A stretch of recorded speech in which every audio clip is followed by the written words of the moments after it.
Hey, balik lagi dengan gue, Mike, sang user Android. Tapi katanya sekenceng-kencengnya HP Android pasti tetap lebih kenceng iPhone. Apa benar? Saatnya kita adu.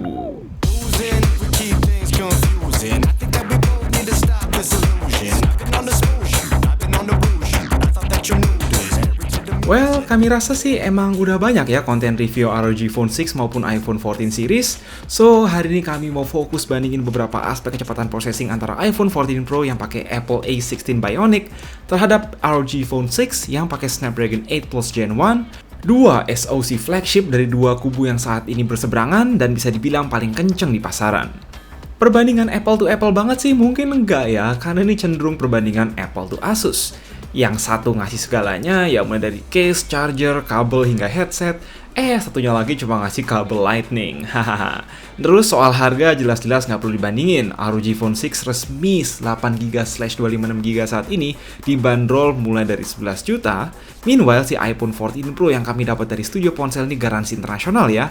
Bahkan pas hari pertama datang emailnya aja masih dalam proses aktivasi dengan harga 23 jutaan. Sebab barang yang resmi Apple Indonesia belum masuk. Tapi tenang, slot nano SIM masih ada, versi internasional nggak terbatas pada eSIM saja. So, tanpa basa-basi kita langsung saja lakukan komparasi Apple to Asus.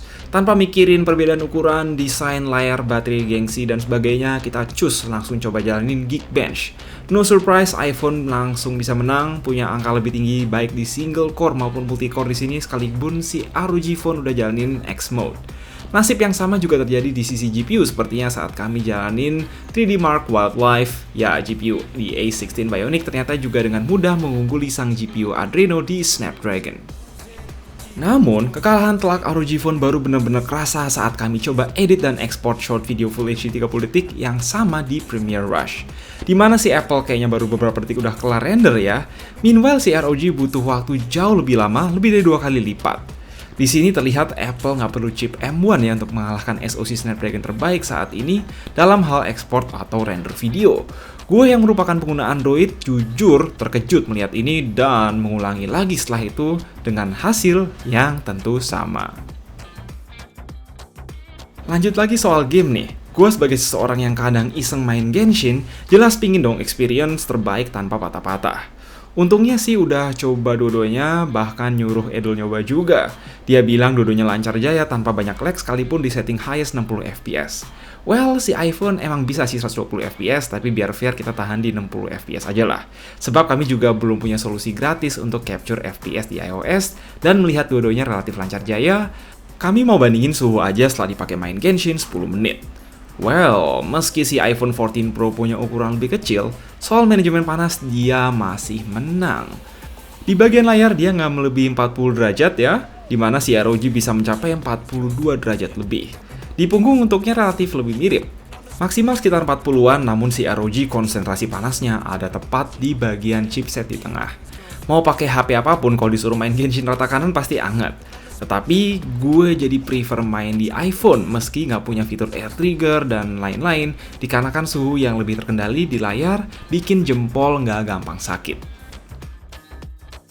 Jadi sebenarnya buat apa kami bikin komparasi singkat ini?